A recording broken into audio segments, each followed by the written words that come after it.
सोचिए अगर कोई देश बिना किसी रडार में आए, बिना किसी को दिखे हजारों किलोमीटर दूर से हमला कर दे तो क्या होगा। और क्या कोई ऐसा हथियार है या कोई फाइटर जेट है, और है तो किस देश के पास है, और इसके हमला करने की रेंज क्या है, और ये एक बार में कितने बॉम्ब गिरा सकता है, और ये कितना असला ले जा सकता है, और ये एक बार में कितनी उड़ान भर सकता है। आइए इस पर बात करते हैं। तो नंबर 1 के पॉइंट पर आता है कि B2 बॉम्बर क्या है और ये किसके पास है। तो B2 बॉम्बर सिर्फ USA के पास ही है। तो अब बात करें B2 एयरक्राफ्ट की, तो B2 बॉम्बर एक स्टीलेथ एयरक्राफ्ट है, जिसका मतलब होता है छुपकर अटैक करने वाला बॉम्बर एयरक्राफ्ट, और इसको बनाया है नॉर्थरोप ग्रुमैन ने, और इसे इस तरह डिजाइन किया गया है कि यह रडार में लगभग दिखाई नहीं देता। मतलब B2 बॉम्बर हमला भी कर देता है और दुश्मन को पता भी नहीं चलता। और USA ने B2 बॉम्बर जो बनाए थे, इनकी संख्या 21 थी और प्रेजेंट में B2 बॉम्बर की संख्या 20 है, जो अभी भी सर्विस में एक्टिव है। तो नंबर 2 पर बात करते हैं इसके फीचर्स की। तो नंबर 1 पर आती है इसकी स्टेल्थ टेक्नोलॉजी, जो इसे रडार से बचाती है। तो नंबर 2 पर आती है इसकी रेंज। तो B2 बॉम्बर की लॉन्ग रेंज है लगभग 11,000 किलोमीटर प्लस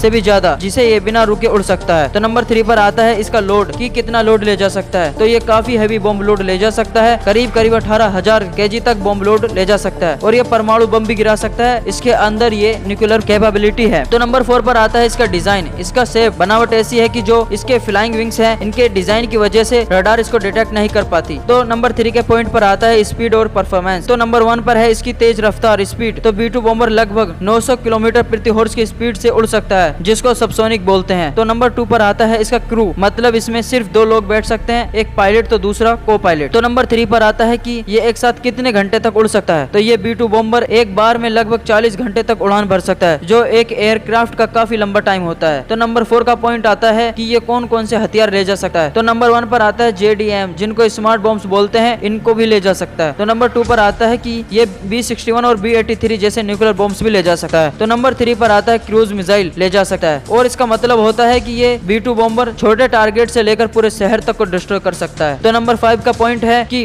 B2 बॉम्बर की कितनी कीमत होती है और ये कितनी कीमत में तैयार होता है। तो B2 बॉम्बर की कीमत होती है $2 बिलियन, जो इंडियन रुपी में होते हैं 16,000 करोड़। इसलिए इसको दुनिया का सबसे महंगा एयरक्राफ्ट भी माना जाता है। तो नंबर 6 के पॉइंट की बात करें तो सवाल उठता है कि अमेरिका ने B2 बॉम्बर को बनाया तो है, लेकिन ये कितने B2 बॉम्बर बनाए थे। तो USA ने B2 बॉम्बर की संख्या 21 की थी, लेकिन अभी 20 एक्टिव सर्विस में है और एक B2 बॉम्बर क्रैश हो गया था। तो नंबर 7 का पॉइंट निकल कर आता है कि B2 बॉम्बर इतना खास क्यों है। तो नंबर 1 की बात आती है, ये इसलिए खास है क्योंकि ये दुश्मन की एयर डिफेंस को आसानी से पार कर सकता है। दूसरा, बिना पकड़े अंदर जाकर दुश्मन पर हमला कर सकता है। तीसरा, ये न्यूक्लियर वॉर के लिए सबसे घातक हथियारों में से एक हो सकता है। तो अब आपको मैं B2 बॉम्बर को आसान भाषा में समझाऊं तो ये आसमान का भूत माना जाता है, जो दिखता नहीं है लेकिन हमला सबसे घातक करता है। तो अब बारी आती है चाइना के H-20 एयरक्राफ्ट की। तो अब इसके बारे में बात करेंगे कि इसमें क्या खास एबिलिटी होने वाली है और क्या कमी होंगी इसके अंदर, और क्या ये USA के B2 बॉम्बर से बेस्ट होगा या नहीं। तो नंबर 1 पर आता है कि H-20 क्या है। तो ये H-20 एयरक्राफ्ट चीन का एक नेक्स्ट जनरेशन स्टीलेथ बॉम्बर है, और इसे चीन की जियान एयरक्राफ्ट इंडस्ट्रियल कॉर्पोरेशन बना रही है, और ये बिल्कुल USA के B2 स्पीड जैसा माना जा रहा है कि ये भी B2 बॉम्बर की तरह H-20 एयरक्राफ्ट भी रडार में इनविजिबल होकर हमला करने वाला एयरक्राफ्ट होने वाला है। तो नंबर 2 पर हम अब बात करते हैं कि इसकी खास ताकत और इसके एक्सपेक्टेड फीचर्स के बारे में। तो नंबर 1 पर आता है इसका स्टीलेथ टेक्नोलॉजी, मतलब रडार से छुपकर उड़ान भरना। दूसरा है इसकी लॉन्ग रेंज, इसकी लगभग रेंज 8,000 से 10,000 किलोमीटर प्लस होने वाली है। तीसरा है हैवी बॉम्ब लोड, के H-20 एक बार में कितना लोड ले जा सकता है। तो H-20 एक बार में करीब 20,000 kg तक हथियार ले जा सकता है। और इसके 4th नंबर पर आता है न्यूक्लियर कैपेबिलिटी, इसका मतलब होता है कि यह परमाणु बम भी ले जा सकता है। इसके नंबर 5 पर आता है इसके फ्लाइंग विंग्स डिजाइन, जो है वो B2 बॉम्बर के जैसे हैं, जो इन्हें खास बनाता है और इनको रडार में डिटेक्शन होने से बचाता है। तो अब बात करते हैं इसके नंबर 3 के बारे में कि इसकी स्पीड और परफॉर्मेंस के बारे में। तो नंबर 1 पर आती है इसकी सबसोनिक स्पीड। तो H-20 एयरक्राफ्ट की 800 से 900 किलोमीटर हॉर्स की स्पीड होती है। तो नंबर 2 पर आता है इसका क्रू, इसके अंदर 2 से 3 लोग बैठ सकते हैं। तो नंबर 3 हमको बताता है कि H-20 को डीप स्ट्राइक मिशन के लिए बनाया गया है, मतलब कि ये दुश्मन के अड्डे पर जाकर दुश्मन को कुछ पता लगे बिना हमला कर सकता है। तो नंबर 4 पर आता है कि ये कौन कौन से हथियार ले जा सकता है। तो नंबर 1 पर ये क्रूज मिसाइल ले जा सकता है। तो नंबर 2 पर है लॉन्ग रेंज मिसाइल ले जा सकता है। तो नंबर 3 पर है न्यूक्लियर बॉम्ब्स ले जा सकता है। तो नंबर 4 पर है ये स्मार्ट बॉम्ब्स ले जा सकता है। तो अब आता है नंबर 5, इसकी कॉस्ट कीमत कितनी है। तो अभी H-20 का ऑफिशियल प्राइस नहीं आया है, लेकिन एक्सपर्ट के हिसाब से ये भी B2 स्पीड के जैसे बहुत महंगा अरबों डॉलर का हो सकता है। तो नंबर 6 पर आता है कि चाइना के पास H-20 एयरक्राफ्ट कितने हैं। तो अभी चाइना ने H-20 को ऑफिशियली रिवील नहीं किया है, और इसके बारे में आपको जानकारी फ्यूचर में मिल सकती है। तो नंबर 7 पर आता है कि H-20 को इतना खतरनाक क्यों माना जा रहा है। खतरनाक इसलिए माना जा रहा है, अगर ये बन गया तो चाइना की न्यूक्लियर पावर और ज्यादा स्ट्रॉन्ग हो जाएगी और एशिया पैसिफिक में पावर बैलेंस बदल सकता है। तो अब इसको